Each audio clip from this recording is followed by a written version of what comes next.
मोक्षमार्गस्य नेतारं भेत्तारं कर्मभूभृतां ज्ञातारं विश्वतत्त्वानां वन्दे तद्गुणलब्धये वन्दे तद्गुणलब्धये। अनंतानंत सिद्ध परमेष्ठी भगवान की, मूलनायक आदिनाथ भगवान की, 20वीं सदी के प्रथमाचार्य शांति सागर जी महाराज की, संत शिरोमणी आचार्य गुरुवर विद्यासागर जी महाराज की, शांतमूर्ति वात्सल्य रत्नाकर आचार्य गुरुवर सन्मति सागर जी महाराज की, निर्यापक शमन संत वात्सल्य निधि आचार्य गुरुवर चंद्रप्रभ सागर जी महाराज की, तीर्थोद्धारक परम पूज्य 108 वीर सागर जी महाराज की, श्रुत संवर्धक परम पूज्य 108 सरल सागर जी महाराज की, क्षपक राज परम पूज्य 105 श्रुतमती माता जी की, परम पूज्य 105 स्वभावमती माता जी की, परम पूज्य 105 परममती माता जी की, 3 कम 9 करोड़ महामुनि राजों की। आज आपण दशधर्मापैकी एक अत्यंत गूढ पण महत्त्वाचा धर्म समजावून घेणार आहोत, तो म्हणजे अकिंचन्य। गुरु आहेत दीपक सत्याचा, ते दाखवितात मार्ग मोक्षाचा। माझं काही नाही हेच शिकविते, अकिंचन्य धर्माचे सार सांगती। धन मान मोह हे सारे क्षणभंगूर, गुरु म्हणती सोड रे अंतरंगूर। निर्मोही होऊन चाल पुढे, मोक्ष तुझी वाट पाहतो सडे। अकिंचन्य धर्म म्हणजे काय? अकिंचन्य धर्म आपल्याला काय शिकवतो? काहीही माझे नाही, मी रिकामा आलो आहे आणि रिकामाच जाणार आहे। पण आपण असे किती जण करतो? उलट आपण त्याच्या विरुद्ध वागतो, म्हणजे सर्व काही माझे माझे म्हणत राहतो, सर्व गोळा करत बसतो। पण असे केल्याने आजपर्यंत कोणाला समाधान आणि शांती मिळाला आहे का? तर खरं तर नाही।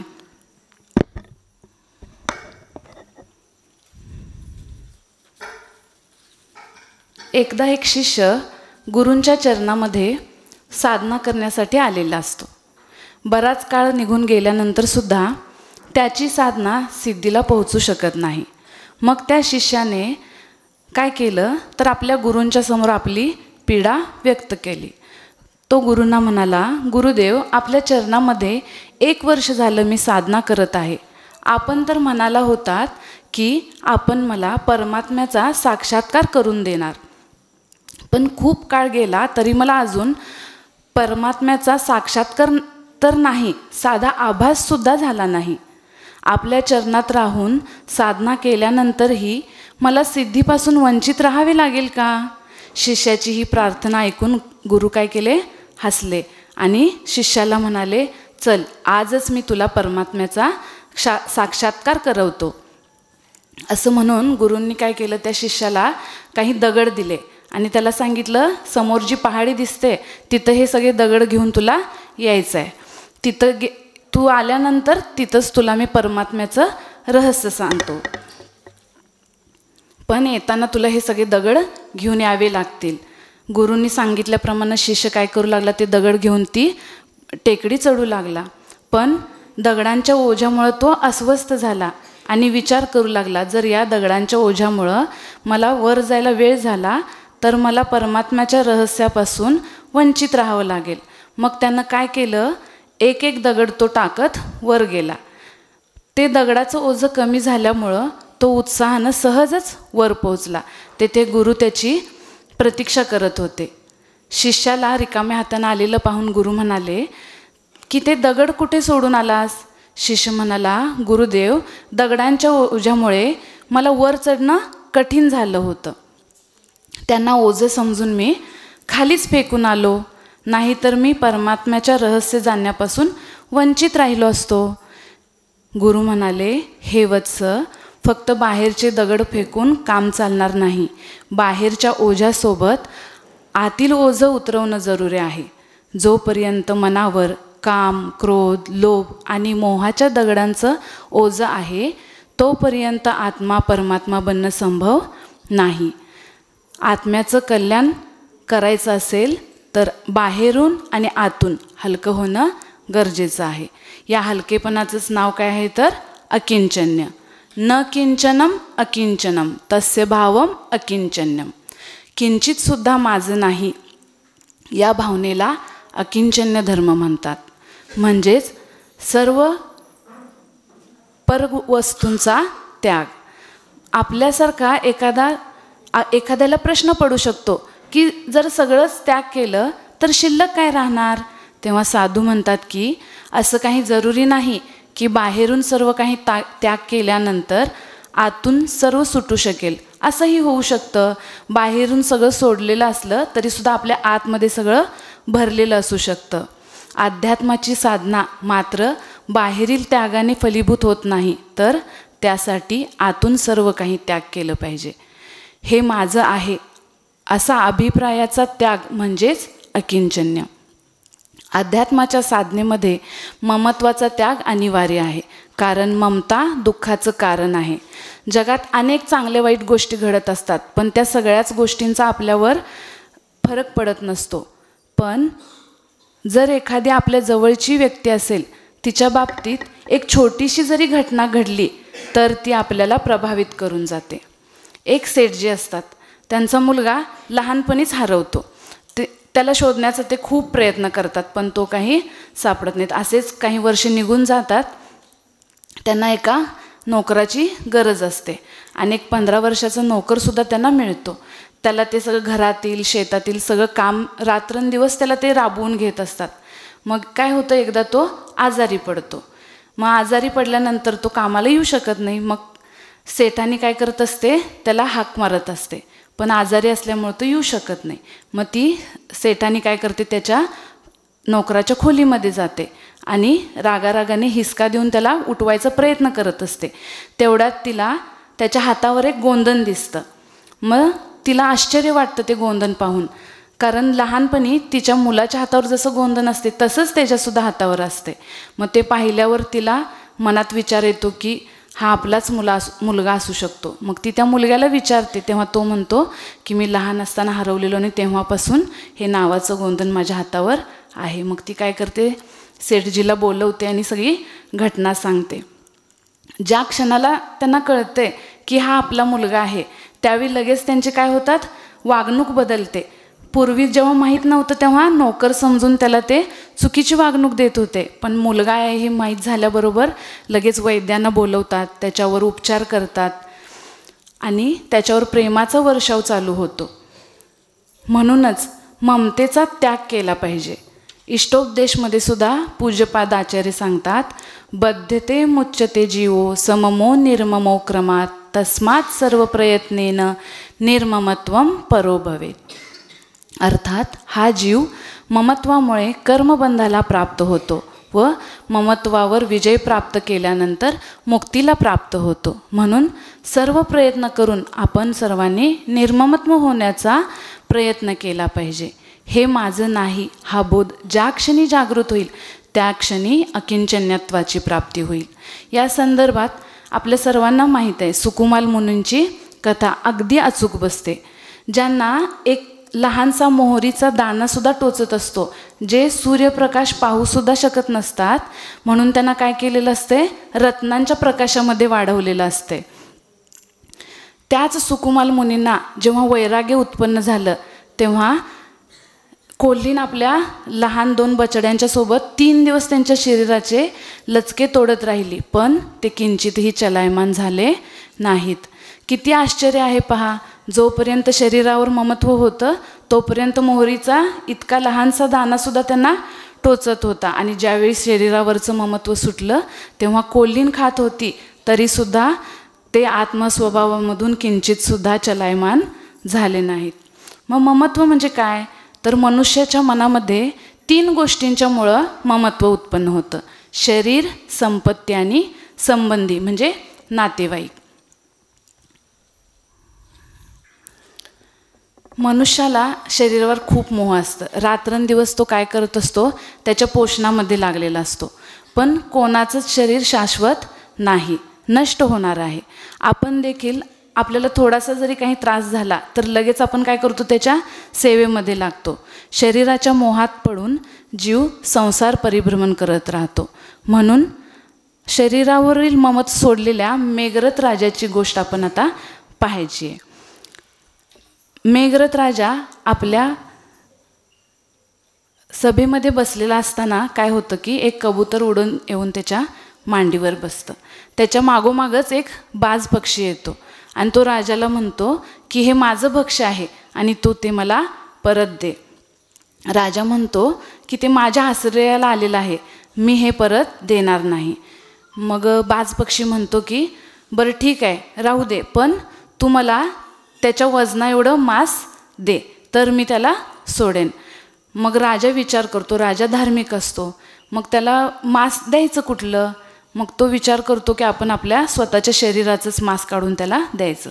राजा आपल्या शरीराचं मांस काढून काढून त्या पारड्यामध्ये ठेवत असतो, पण काही केलं तरी ते पारडं समान होतच नसते. मग राजा काय विचार करतो आणि स्वतः उठून त्या पारड्यामध्ये जाऊन बसतो. त्यावेळी तो काय म्हणतो की एक जीव वाचवण्यासाठी मी माझ्या शरीर माझं समर्पण करतो असं म्हणतो आणि स्वतः त्या पारड्यात बसतो. तेव्हा त्या बाज पक्ष्याच्या रूपात असलेला देव प्रकट होतो आणि राजाला म्हणतो, राजा तू धन्य आहेस आणि खऱ्या अर्थानं तू अकिंचन्य धर्माचं पालन केलेलं आहेस. तसेच संपत्ती ही सुद्धा नश्वर आहे. ज्या संपत्तीच्या मागे आपण स्वतःला संकटात झोकून देतो, रात्रंदिवस ज्याच्या चिंतेमध्ये राहतो, पण वास्तवामध्ये हे आपलं आहेच कुठे. माझं घर, माझी शेती, माझी संपत्ती, माझी फॅक्टरी, या सर्वांना आपण आपलं आपलं म्हणतो. पण ते कधी म्हणतात का की तू माझा मालक आहेस. घर तेच राहतं पण मालक बदलत जातात. जे काही दिसतं ते सगळं काय आहे, पुद्गल आहे. आणि ही जी जागा वगैरे आहे ती आकाशद्रव्याची आहे, पण आपण अज्ञानामुळं काय म्हणतो तर हे सगळं माझंच आहे असं म्हणत राहतो. याच संदर्भात आचार्यश्री नेहमी सांगतात, माझे ते माझे, तुझे पण माझे म्हणणारे कोण आहेत, कौरवांचे वंशज. माझे ते माझे, तुझे ते तुझे म्हणणारे पांडवांचे वंशज. माझे पण तुझे, तुझे पण तुझे म्हणणारे रामाचे वंशज. आणि ना काही माझं ना काही तुझं हे तर सर्व पापकर्म म्हणणारे महावीरांचे वंशज. मग आपण कोण आहोत, महावीरांचे वंशज, हो ना. तर आपण सत्यस्थिती जाणून घेऊन या सर्वाचा मोह सोडला पाहिजे. खऱ्या संपत्तीला ओळखलं पाहिजे. आत्मवैभवापुढे संसारातील सर्व विभूती तुच्छ आहेत. त्या वैभवाला प्राप्त करण्यासाठी बाह्यदृष्टी सोडून आत्मस्थ व्हायला पाहिजे. तिसरी आसक्ती काय सांगितली होती, संबंधी म्हणजेच नातेवाईक. ज्या जन्मामुळे म्हणजे आपण ज्या शरीरात जन्म घेतो त्यामुळे आपल्याला काय कोणकोणती नाती मिळतात तर आई, वडील, भाऊ वगैरे हे जे जे नाती मिळतात त्या नात्यांमुळे आपण काय करतो, त्याच्यामध्ये ममत्व करत राहतो. पाहायला गेलं तर कोणी नाही कोणाचे, नाते सारे फुकाचे. पूज्यपाद आचार्य सांगतात, दिग्देशेभ्य खगायेत्य संवसंती नगे नगे स्वस्वकार्यवशाद्यांती देशे दिक्षु प्रगे प्रगे. जसं संध्याकाळ झाली की पक्षी सगळ्या दिशेमधून येऊन काय करतात, एका झाडावरती राहतात आणि सकाळ झाली की सगळे आपल्या दिशेला निघून जातात. तसेच संसारातील हे सगळे नातेसंबंध काही काळापुरतेच एकत्र येतात आणि मृत्यू आला की आपापल्या गतीला निघून जातात. कोणालाही आपलं मानणं हे काय आहे, अज्ञान आहे. कोणाचे कितीही घनिष्ठ संबंध असले तरी कोणीही कोणाचे होऊ शकत नाही. तर इतरांच्या आणि तसंच जर आपलं कोण होऊ शकत नाही तर त्यांच्यामध्ये आपण कितीही प्रयत्न केले तर बदल करू शकतो का, तर नाही. परद्रव्य, परक्षेत्र, परकाल, परभाव यांच्यामध्ये परिवर्तन करण्यासाठी माझा नास्ती स्वभाव आहे आणि स्वद्रव्य, स्वक्षेत्र, स्वकाल, स्वभावामध्ये परिवर्तन करण्यासाठी माझा आस्ती स्वभाव आहे. म्हणूनच आपल्याला अकिंचन्य धर्माची प्राप्ती करायची असेल तर काय करायला पाहिजे? एकत्व अनुप्रेक्षेचं चिंतवन करून ते आचरणात आणायला पाहिजे. मग एकत्व भावना म्हणजेच काय? एकाकीपणा. मग एकाकीपणाचा अर्थ असा सुद्धा घ्यायचा नाही की आपण सगळ्यांच्यापासून अलिप्त राहायचं, वेगळं राहायचं किंवा सगळ्यांच्या बरोबर बोलणं सोडून द्यायचं, असं नाही. तर एकाकीपणाचा अर्थ आहे सर्वांच्यामध्ये राहून सुद्धा अत्यंत प्रेमपूर्वक आपण जीवन जगत राहिलं पाहिजे. कोणाबद्दल आपण तक्रार करता कामा नाही, समतापूर्वक जीवन जगलं पाहिजे. ती आहे एकत्वाची भावना. आचार्य नेहमी सांगतात, स्व में एकत्व पर में अपनत्व ही परमात्मा बनने का सच्चा मार्ग है. म्हणजेच जेव्हा स्वतःच्या कल्याणाची वेळ येते त्यावेळी काय केलं पाहिजे? आपल्याला एकत्वाची भावना पाहिली पाहिजे. पण व्रती, महाव्रती, साधर्मी बंधू तसेच सर्व जीवांच्या कल्याणाचे भाव आपण करत राहिले पाहिजे. त्याचमुळं आपल्याला काय होणार आहे? मोक्षाची प्राप्ती होणार आहे. म्हणून एकत्व, अन्यत्व आदी अनुप्रेक्षांचे आपण वारंवार चिंतन करून मनामध्ये वैराग्याची भावना दृढ करून अकिंचन्य धारण करून ह्या संसार समुद्रापासून आपण सर्वजण तरून जाऊ शकतो. तसंच आज कुठला दिवस आहे सांगा बघू? आज काय आहे? 5 सप्टेंबर, शिक्षक दिन. शिक्षक दिन म्हणजेच गुरूंच्या प्रति कृतज्ञता व्यक्त करण्याचा दिवस.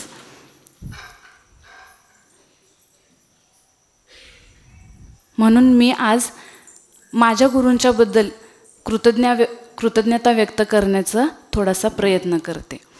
गुरु म्हणजे ज्ञानाचा उगम, गुरु म्हणजे निष्ठा आणि कर्तव्य, गुरु म्हणजे निस्सीम श्रद्धा आणि भक्ती, गुरु म्हणजे विश्वास आणि वात्सल्य, गुरु म्हणजे आदर्श. गुरु आचार्य श्री चंद्रप्रभ सागरजी. गुरुचरण वंदना. तुभ्यं नमोस्तु शुभ धर्म विकासकाय, तुभ्यं नमः शशि समोज्ज्वल संपदाय, तुभ्यं नमोस्तु जिन धर्म पराक्रमाय, चंद्रप्रभाय प्रणमामि शिवप्रदाय. गुरूंच्याबद्दल समजावून घ्यायचं किंवा समजून सांगायचं असेल तर आपल्याला 1 नाही तर 7 जन्मसुद्धा पुरणार नाहीत. पण गुरूंचे उपकार इतके आहेत की ते शब्दात सांगणं शक्य नाही, तरीसुद्धा मी एक छोटासा प्रयत्न करणार आहे. त्यांचे अनंत उपकार आमच्यावरती आहेत. गुरूंनी आम्हाला खूप ज्ञान दिलेलं आहे. त्यांनी आम्हाला अनुशासन, समयसूचकता, विनय, सगळ्यांचा विनय कसा करायचा, एखादी गोष्ट साध्य करण्यासाठी पुरुषार्थ कसा करायचा, एखादी गोष्ट करत असताना धाडसाने कशी करायची, इतरांच्यावर स्नेह, वात्सल्य, सेवा, वैयावृत्ती कशी करायची, हे आम्हाला ते लहान सहान गोष्टीतून प्रत्यक्ष समजावून सांगत असतात. कोणतीही गोष्ट मनापासून करावी असं खूप काही गुरूंनी आम्हाला ज्ञान दिलेलं आहे. एक ही अक्षर शिष्य को गुरु देय पढ़ाए, पृथ्वी पर वह द्रव्य नहीं देकर ऋण पिट जाय. एक जरी अक्षर गुरूंनी आपल्याला शिकवलं तर ह्या पृथ्वीवरचं सगळं द्रव्य दिलं तरीसुद्धा आपण त्यांचं ऋण फेडू शकत नाही.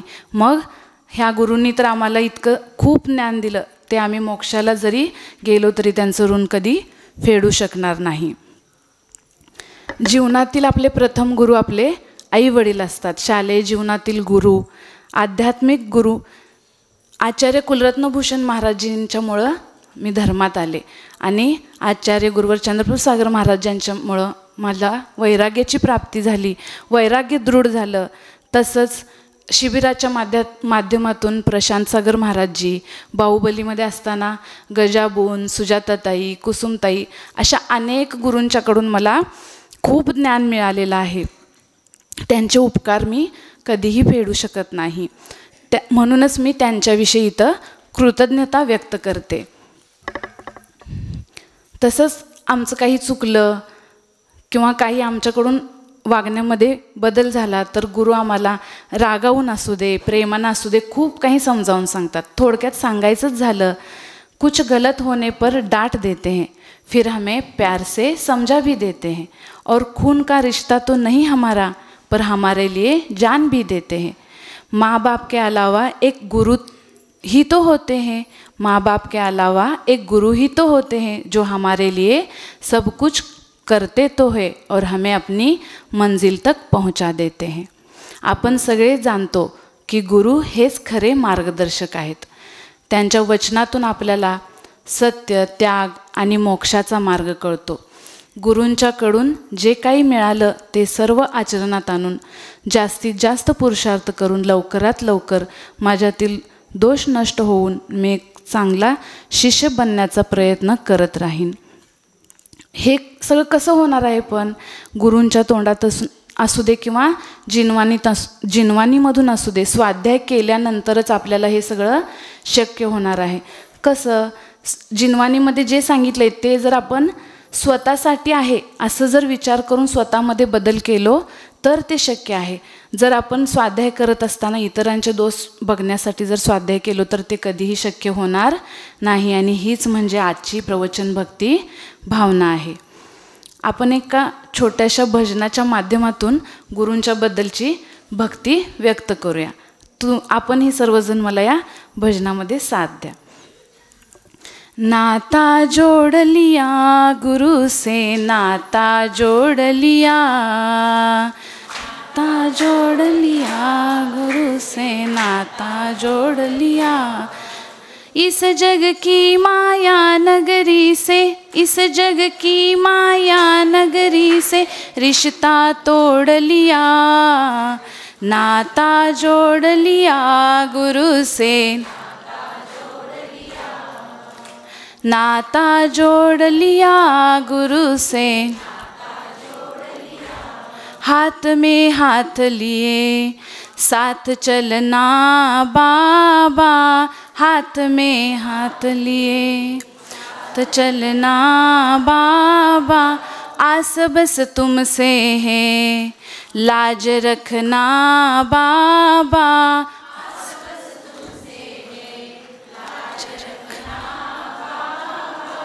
दुनिया वाली गलियों से, दुनिया वाली गलियों से मुँह ही मोड़ लिया, नाता जोड़ लिया गुरु से, नाता जोड़ लिया गुरु से, नाता जोड़ लिया. कृपा जो हम पे हुई तो ये विश्वास जगा, कृपा जो हम पे हुई तो ये विश्वास जगा.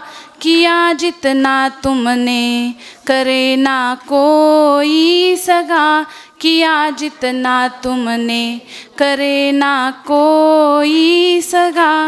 जीवन का हर फैसला, जीवन का हर फैसला तुझ पे छोड़ दिया, नाता जोड़ लिया गुरु से, नाता जोड़ लिया, नाता जोड़ लिया गुरु से. गुरु तर आपल्याला खूप काही देत असतात, पण ते घेत असताना माझ्याकडून खूप चुका झालेल्या आहेत. त्यासाठी मी सगळ्यात पहिल्यांदा गुरूंची क्षमा मागते. तसंच देवशास्त्र गुरूंचा माझ्याकडून अविनय झाला असेल तर अविनय होतो त्यासाठी मी क्षमा मागते. आणि एकेंद्रियापासून पंचेंद्रियापर्यंतच्या ज्या ज्या जीवांना माझ्यामुळं त्रास झालेला आहे त्या सगळ्या जीवांची क्षमा मागते. शेवटी एवढंच सांगते, आपल्या सर्वांना आकिंचन्य धर्म लवकरात लवकर प्राप्त होवो, गुरूंच्या प्रती दृढ श्रद्धा वाढत राहो व परंपरेने मोक्षाची प्राप्ती कमीत कमी भवात होवो, हीच ईश्वरचरणी प्रार्थना. ओम नमः. सबको क्षमा, सबसे क्षमा. जय बोलो नी गुरुदेव.